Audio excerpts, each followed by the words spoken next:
오늘 우리에게 주시는 하나님의 말씀은 고린도전서 11장 23절부터 29절까지 말씀입니다.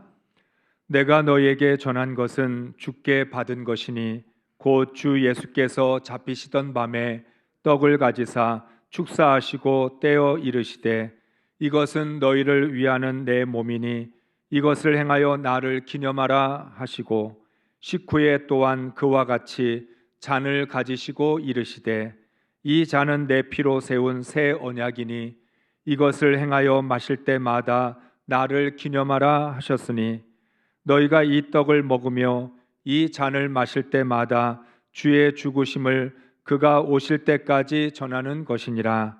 그러므로 누구든지 주의 떡이나 잔을 합당하지 않게 먹고 마시는 자는 주의 몸과 피에 대하여 죄를 짓는 것이니라. 사람이 자기를 살피고 그 후에야 이 떡을 먹고 이 잔을 마실지니 주의 몸을 분별하지 못하고 먹고 마시는 자는 자기의 죄를 먹고 마시는 것이니라.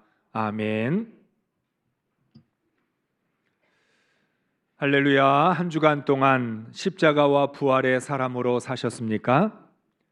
십자가가 나의 뼈가 되고 부활이 나의 살이 되며 하나님의 은혜가 나의 피가 되는 신앙의 신비를 경험하셨습니까? 역시 어려우면 묵묵부답이에요. 침묵이 최선이다. 그러면 이렇게 바꾸겠습니다. 2월 한 달 동안 평안하셨습니까? 이럴 때는 평안하지 않았어도 그랬다고 그래요. 우리가 2월 한 달을 살아갈 때 뭐가 중요할까요? 우리 각자의 스케줄이나 여러분의 여러 가지 계획들, 물론 그것도 중요할 겁니다. 그런데 2월 한 달을 살아갈 때도 중요한 것은 내가 누구냐, 무엇을 위해 살아야 되느냐, 어떻게 살 것이냐. 가장 기초적이지만 가장 중요한 질문입니다. 다시 말하면 나는 십자가와 부활의 사람입니다. 나는 복음에 합당하게 살아야 합니다. 복음을 벗어나서는 살 수 없습니다. 그러면 어떻게 살 거냐? 그 십자가와 부활을 붙들고 주님이 인도하시는 대로 따라가는 삶을 살아야 될 줄로 믿습니다. 내가 누구인지, 무엇을 위해 살아야 되는지, 어떻게 살아야 되는지를 모르면 새벽 기도의 호세아 말씀처럼 이스라엘 백성이 헛된 믿음으로 헛된 삶을 사는 것과 똑같은 일이 반복될 수밖에 없습니다. 여러분, 이스라엘 백성은 예배를 안 드린 게 아니죠. 기도를 안 한 게 아닙니다.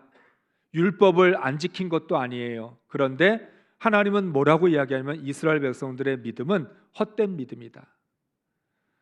입술로만 부르짖었지 실제로 정말 그 심령으로 부르짖은 것은 아니다. 상한 심령을 가지고 하나님 앞에 통해 자복해야 회개가 되는데 신세 한탄은 하고 넋두리는 늘어놓았을지 몰라도 참된 회개는 아니었다라고 말씀합니다. 그러면 여러분, 오늘 우리들도 우리에게 주어진 대로 종교적인 행위들을 습관에 따라서 반복한다고 해서 그게 정말 하나님이 받으시는 예배와 하나님이 기뻐하시는 믿음이 될 수 있겠냐는 거죠. 신앙은 믿는 척하는 게 아닙니다. 우리는 예수님을 흉내내는 게 아니라 예수님을 닮아야 합니다. 그런 의미에서 이번 사순절 기간 동안 우리가 예수님을 닮을 수 있는 그런 은혜의 시간이 되었으면 좋겠습니다. 여러분이 자녀들을 키우다 보면 어느 순간 우리 아이들이 그냥 갑자기 확 크는 경우가 있어요. 몇 달 사이에 혹은 1년 동안 10cm씩 훌쩍 커버립니다. 그러면 언제 이렇게 컸나 싶을 만큼 갑자기 커버린 자녀들을 보고 놀라게 되죠. 마찬가지로 우리의 신앙에도 갑자기 훌쩍 크는 영적 성장이 있어야 합니다. 언제까지 우리가 제자리 걸음만 할 수 있을까요? 언제까지 우리의 신앙이 퇴보만 할까요? 우리의 신앙도 갑자기 한순간에 괄목할 만큼 크는 그런 은혜가 있어야 될 줄로 믿습니다. 그런 의미에서 사순절 기간은 우리의 영적 훈련의 시간입니다. 1년 중에서 우리가 계속 믿음으로 살고 있지만 이 사순절 기간은 좀 더 영적인 훈련, 경건의 훈련에 집중해서 내 믿음이 훌쩍 클 수 있는 너무나 좋은 기회라는 것을 기억하시기 바랍니다. 특별히 사순절 특별 새벽 기도의 기간 동안 산상설교의 말씀을 가지고 우리가 함께 나누려고 합니다. 왜? 영적 성장을 위해서, 경건의 훈련을 위해서 예수님이 직접 말씀해 주셨던 산상설교의 말씀을 가지고 사순절 특별 새벽 기도를 할 텐데, 우리 모두 신앙에 있어서, 인격에 있어서 성장하고 성숙해지는 은혜의 시간이 될 수 있기를 주의 이름으로 축복합니다. 사랑하는 성도 여러분, 죄로 말미암아 죽을 수 없는 인간은 죽음을 어떻게 해결해야 될까요? 인간의 역사 속에서 보면 인간은 죽지 않으려고 열심히 노력했습니다. 불로장생을 꿈꿨습니다. 그런데 그 어떤 노력으로도 죽음을 해결할 수 없었습니다. 불로장생, 죽지 않고 영원히 살기를 원하지만 죄의 대가를 지불해야 되는 인간은 죽지 않을 수가 없었습니다. 구원받은 우리들도 죽어야 합니다. 그러면 죽지 않을 수 없다면 어떻게 죽음을 해결할 수 있을까? 하나님께서 우리에게 주신 해결의 방법은 부활입니다. 다시 살아나는 것입니다. 죽지 않고 영원히 살 수는 없지만 다시 부활하여 영원한 삶을 살 수 있게 되는 거죠. 그래서 예수님이 우리의 죄를 지시고 십자가에서 죽으셨고 다시 부활하셔서 우리에게 영원한 삶이 있다는 걸 가르쳐 주셨습니다. 우리가 이 세상에서 가장 해결할 수 없는 불가능한 것은 죄와 죽음입니다. 그래서 성경은 죄의 권세라고 말하고 사망 권세라고 말합니다. 권세라는 뜻은 뭡니까? 죄의 권세, 죄의 힘이 너무 세서 우리의 의지와 우리의 힘으로는 그 죄를 이겨낼 수가 없다는 거예요. 죽음의 권세, 사망의 권세가 너무 강해서 우리의 힘으로는 죽음을 해결할 수가 없는 거죠. 그런데 예수님의 십자가의 죽음과 부활은 죄와 사망의 권세를 깨트렸습니다. 죄의 권세도 무너뜨리고 사망의 권세도 무너뜨려서 죄도 해결하고 죽음도 해결하여 우리가 영원한 삶을 살게 만들어 주셨다는 겁니다. 죄와 죽음을 해결했기 때문에 주님 가르쳐 주신 대로 날마다 죽을 수 있고 부활의 소망이 있기에 하루살이처럼 인생을 사는 것이 아니라 영원을 바라보면서 살 수 있게 되었습니다.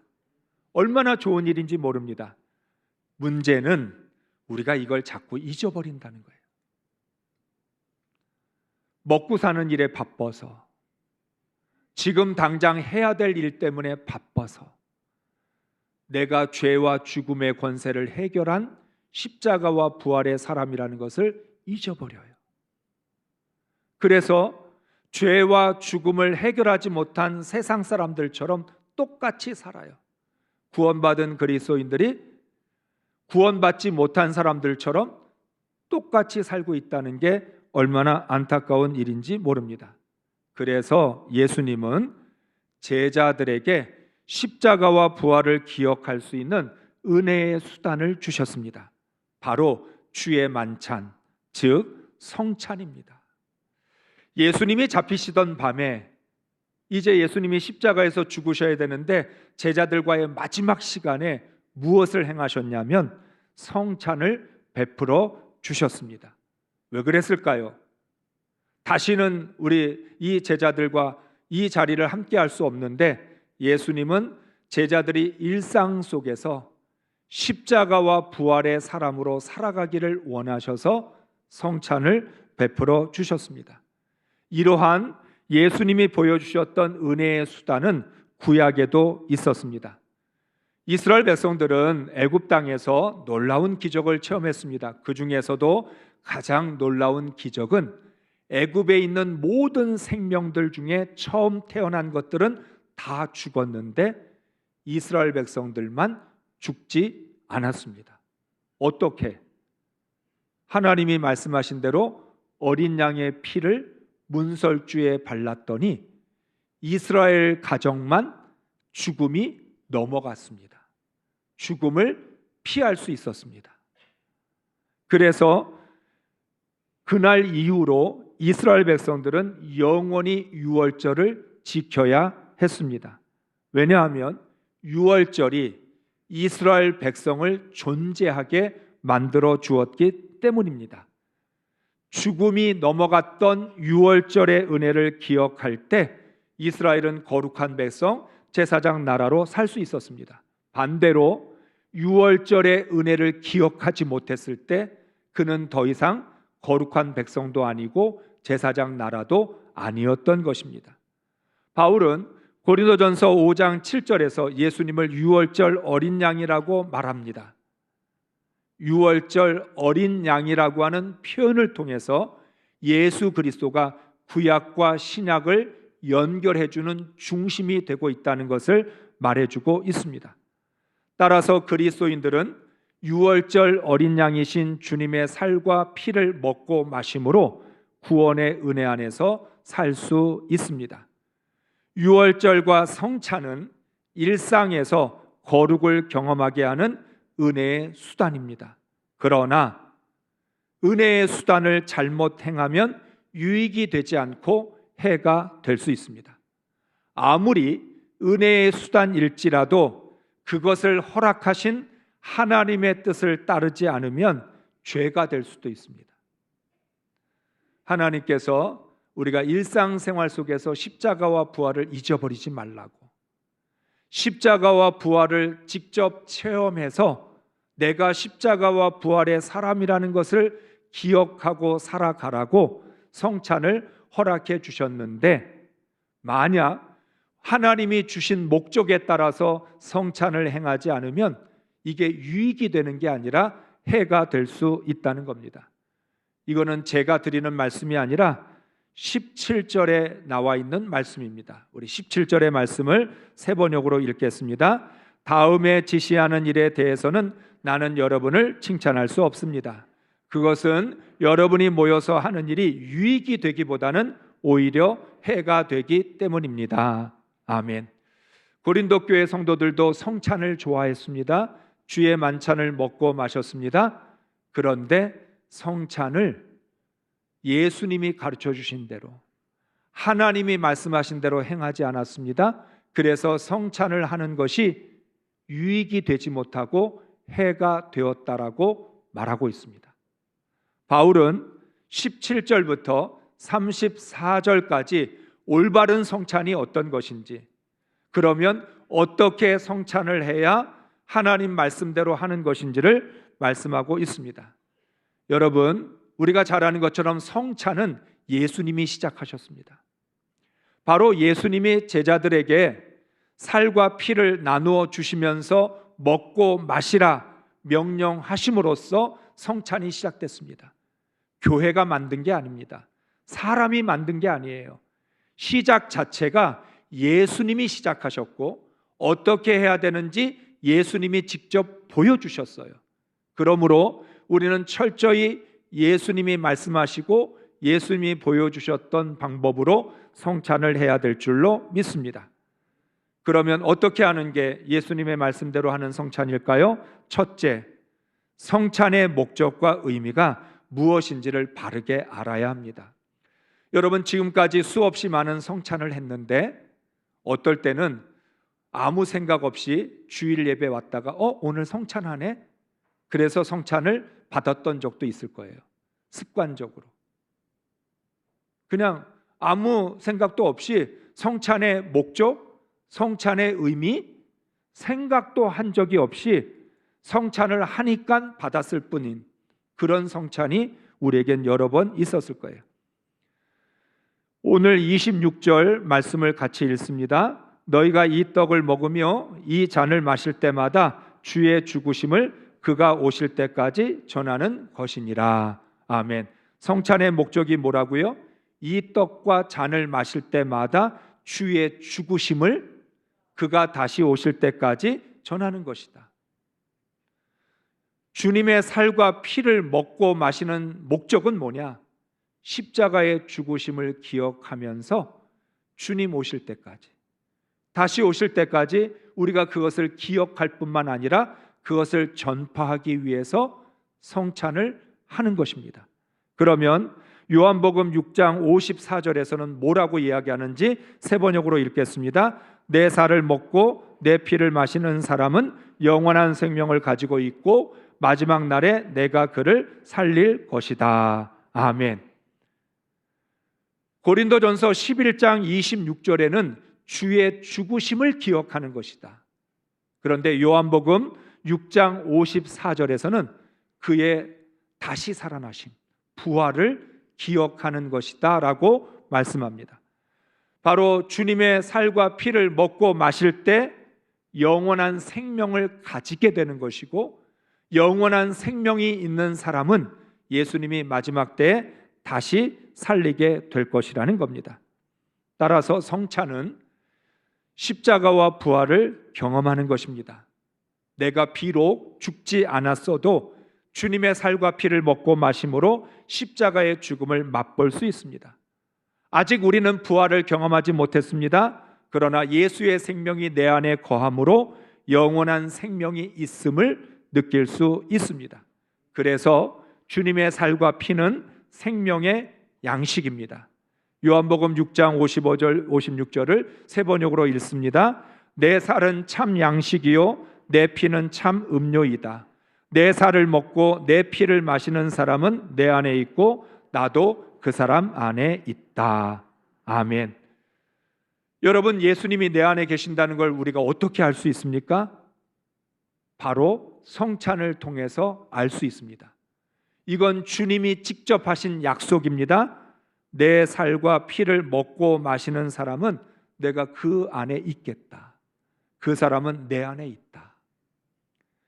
예수의 살과 피를 먹고 마시는 사람마다 내가 그 속으로 들어가 예수의 생명으로 있을 것이고, 그 사람도 역시 내 안에 거함으로 말미암아 나와 함께 할 것이다. 따라서 성찬은 십자가와 부활을 경험하는 것일 뿐만 아니라 생명의 양식을 먹는 것입니다. 생명의 양식을 먹음으로 나는 예수의 생명으로 살아가는 사람이고 십자가와 부활의 사람이라는 것을 기억하게 되는 것입니다.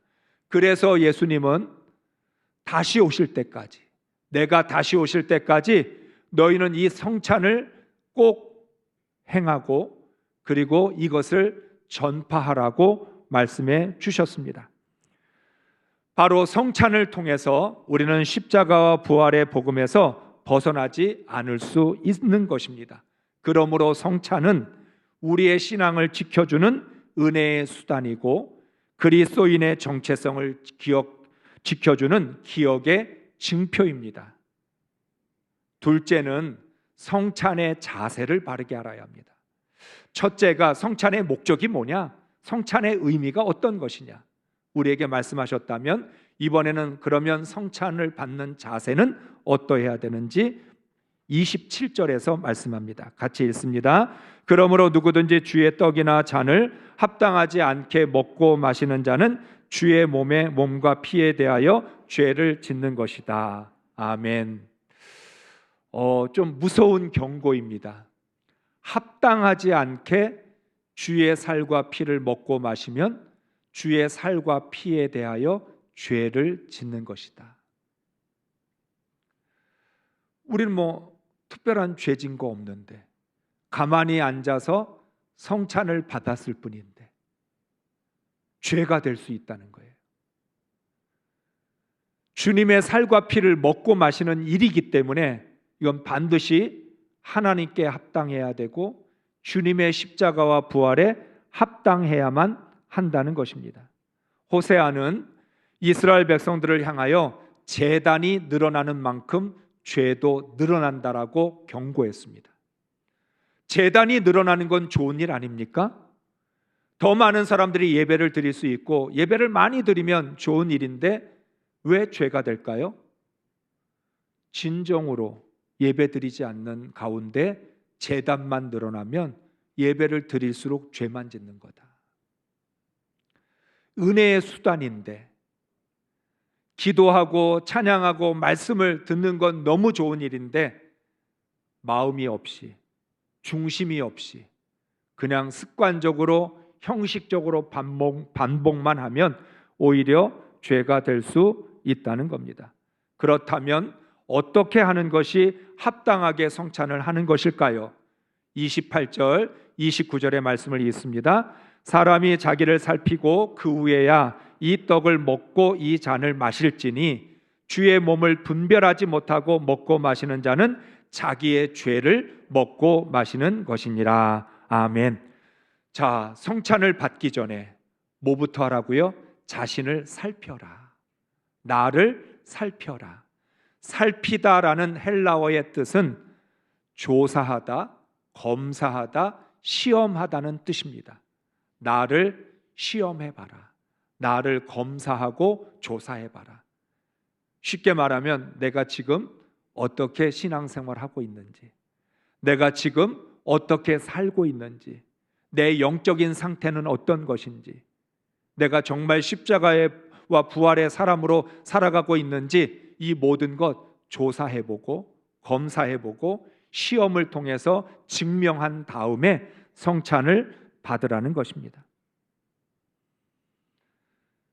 철저히 거룩하고 정결한 심령을 준비한 다음에 주님의 살과 피를 먹고 마셔야 합니다. 왜 그럴까요? 주님을 내 안에 모시는 일이기 때문에. 주님을 내 안에 모시는 일이기 때문에. 여러분 집안에 손님을 초청하면 어떻게 해요? 청소부터 해요. 깨끗이 집안을 청소하고 정리정돈을 한 다음에 손님을 모셔요. 하물며 손님을 모실 때에도 청소하고 정리정돈하는데 주님의 살과 피를 먹고 마시면서 예수의 생명을 내 안에 모셔드리면서 더럽고 회개도 안 한 상태에서 모신다? 말도 안 되는 일이다. 그래서 죄를 짓는 일이 된다. 거룩하고 정결한 심령으로 준비되어 있지 않는 상태에서 주님의 살과 피를 먹고 마시면 죄를 짓는 일이라는 것입니다. 또 분별하라고 말합니다. 분별하다라는 말은 성찬의 목적과 의미가 무엇인지를 올바르게 깨닫고 성찬에 참여하라는 말씀입니다. 따라서 우리는 성찬에 참여하기 전에 먼저 회개를 통해서 주님이 원하시는 합당한 심령이 준비되어야 되고 성찬의 목적과 의미가 어디에 있는 건지, 우리는 오늘 이 시간 왜 성찬을 해야 되는지 그 의미를 분별하고 성찬에 참여해야 될 줄로 믿습니다. 구체적으로 바울은 성찬에 합당하게 참여하지 않는 예를 20절에서 말씀합니다. 20절 말씀을 세 번역으로 읽겠습니다. 그렇지만 여러분이 분열되어 있으니 여러분이 한자리에 모여서 먹어도 그것은 주님의 만찬을 먹는 것이 아닙니다. 아멘. 무슨 말씀이에요? 고린도 교회 안에 믿음이 강한 자가 있고 약한 자가 있습니다. 부자와 가난한 사람 사이에 나누어져 있었습니다. 서로 누구에게 세례를 받았느냐? 게바파, 아볼로파, 예수파까지 있었습니다. 그렇게 분열되어 있으면서 어떻게 한 몸이신 주님의 살과 피를 먹고 마실 수 있겠냐는 거예요. 더 쉽게 말하면 우리 마음속에 미움이 있고 시기가 있고 질투가 있고 분노가 있고 혈기가 있는 그 상태에서 어떻게 성찬을 받을 수 있겠냐는 거예요. 예배만 끝나면 서로 싸우고 주의 일을 할 때 뭘 할 때마다 서로 미워하면서 그냥 아무 일도 없었던 것처럼 성찬을 받으면 그게 합당한 성찬이 될 수 있겠냐는 거죠. 그런 의미에서 우리 안에 있는 죄와 더러운 것들도 회개해야 되겠지만 우리 마음속에 있는 미움이나 원망, 불평, 시기와 질투, 혈기, 자존심, 이것도 우리가 다 비워내고 성찬을 받아야 합당하게 성찬을 받는 것입니다. 그래서 성찬을 받을 때마다 내가 원하든 원치 않든 나를 돌아봐야만 하고, 성찬을 받을 때마다 내가 어떤 믿음으로 살고 있는지를 점검해야 되고, 내가 정말 주님의 살과 피를 먹고 마실 자격이 있는지를 돌아보게 되는 거죠. 그래서 은혜의 수단입니다. 이 성찬을 할 때마다 나는 복음으로 살고 있나? 십자가와 부활의 사람으로 살고 있나? 내가 혹시라도 십자가와 부활을 버려두고 내 맘대로 살고 있지 않나 돌아볼 수 있다는 거예요. 그래서 주님의 살과 피를 기억하라는 겁니다. 세상에 살면서 잊어버리고 살았는데 오늘 이 시간 여러분이 이 자리에 와서 성찬을 받으면서 주님을 기억하라는 거예요. 십자가를 기억하고 부활을 기억하고 하나님의 말씀을 기억하고 구원을 기억하라는 거예요. 성찬식은 기념식이 아니에요. 기억하는 시간이에요.